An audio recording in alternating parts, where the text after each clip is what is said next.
तो दोस्तों देख सकते हैं कि किस तरह से इसका जो इनपुलर है वो जाम हो चुका है। और अब मैं इसको थोड़ा सा हैमर की मदद से इसको ठोक करके और बाहर निकालेंगे।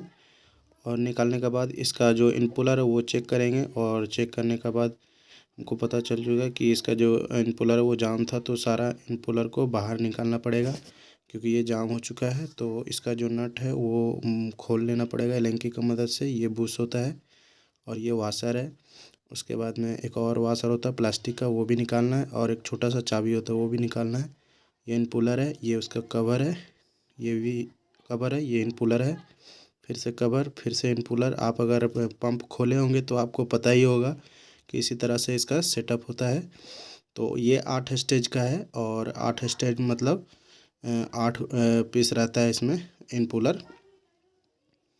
तो इसका जो इनपुलर है वो सारा इनपुलर खोलने का बाद में इसका नीचे का एक पार्ट होता है जो हमारा मोटर में सेट करने के लिए होता है लोहे का, तो वो भी मैंने निकाल चुका हूँ पहले ही।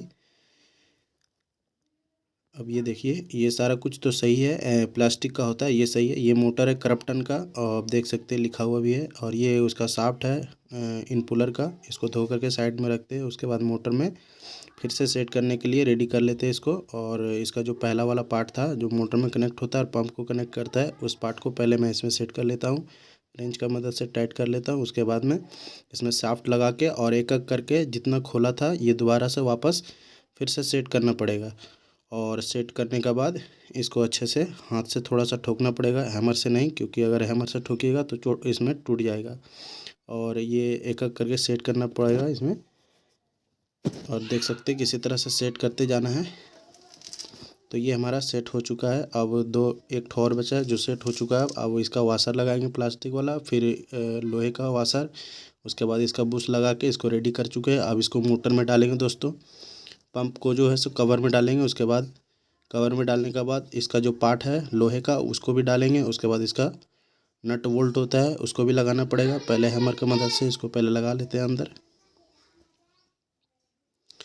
उसके बाद में इसका जो नट होता है वो थोड़ा सा चरखुट टाइप पर होता है, उसको भी लगाना पड़ेगा। अब देख सकते हैं ये हो चुका है हमारा। और अब हम लोहे वाला जो पार्ट था उसको भी सेट कर चुके हैं। अब इसका नट वोल्ट भी अब टाइट करना है, और अच्छे से टाइट करने के बाद इसको रेंच से टाइट करना पड़ता है। और उसको टाइट करने के बाद पंप और मोटर दोनों को कनेक्ट कर देंगे। और कनेक्ट करने के बाद इसका जो नट वोल्ट है उसको भी टाइट कर लेना अच्छे से। और टाइट करने के बाद में अच्छे तरीके से टाइट करना होता है। टाइट करने के बाद इसका जो जाली खोले थे उस जाली को भी लगा देना है इसमें।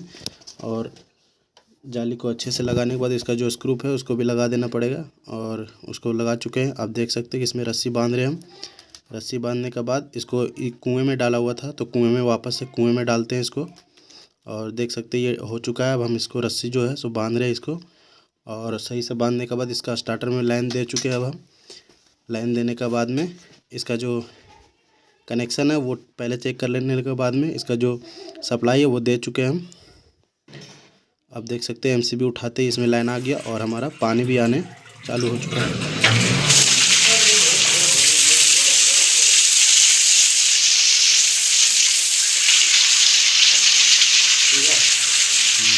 तो दोस्तों पैसा भी मिल गया मुझे कस्टमर से। कि हमने काम को जो किया उसको मोटर जो निकाला था वो सेट कर दिया दोबारा से, और पानी भी आ चुका है। और आपने देखा पैसा भी हम ले चुके हैं।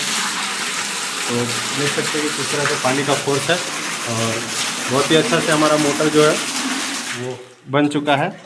अगर आप लोग को भी इस तरह से कोई दिक्कत आता है तो हमसे कांटेक्ट कर सकते हैं आप। और नहीं तो आपको अगर थोड़ा बहुत नॉलेज है तो खुद से कर सकते हैं, कोई दिक्कत नहीं है। नहीं है तो आप कांटेक्ट कीजिए। और हाँ, कांटेक्ट नंबर है 8420171945।